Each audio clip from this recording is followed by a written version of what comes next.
重庆 Learn about another voice and culture of Taiwan with We Love Hakka. 现在就让我们加入客家风情，一起发现客家之美。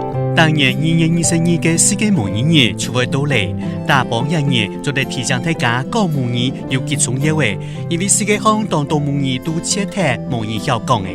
Every year, February 22nd marks International Mother Language Day, reminding us of the importance of preserving native languages. Many languages worldwide are disappearing, and the Hakka language is no exception.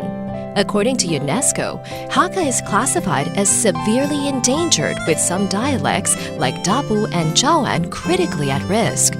Language preservation is crucial as it connects us to our heritage. We can work to save Hakka by speaking it daily. Every conversation helps keep Hakka culture alive. Speak it proudly. Yo, what's up? It's time to talk about Hakka here on ICRT. Hello， 大家好，我係阿邊個 Leo。Hello， 你好，大家好，我係 Joseph Lin。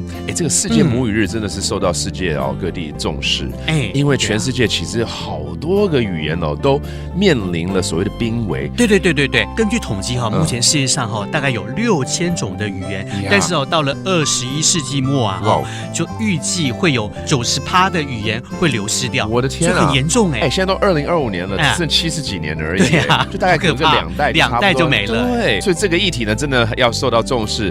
包括这个现在客家也列入为严重濒危耶。对啊，客家它有6种腔调，就四海大平安，再加南四县嘛但是比较常用到的当然就是北四、海陆跟南四。另外的胎埔、喵拼跟九恩这3个腔调是非常非常危险。所以这个大平安的这3个腔调要找人才也不好找了。现在，没错。因此应该现在科技这么发达，可能会利用这些科技来保存这些语言吧。对，之前这个国际上就有一些国家他们的母语复兴做得蛮好的，譬如说纽西兰的毛利语对，客委会就效法他们就做了这个叫做客家云，在收集了很多像文化、音乐啦、戏剧啦各种方面的跟客家相关的知识，在上面都可以找到，也可以学习到。太棒了！而且最近联合国教科文组织在世界母语日的时候，非常推广大家多学多国的语言那就干脆顺便就来教世界母语日怎么说咯。好啊 Let's break down how to say International Mother Language Day. 所以世界是世界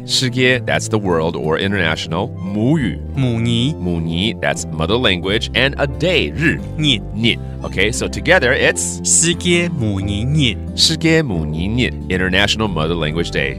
And thank you so much for listening to Talk About Hakka. 什么大家say 张来了。客家风情由客家委员会监制。 We Love Hakka has been brought to you by the Hakka Affairs Council.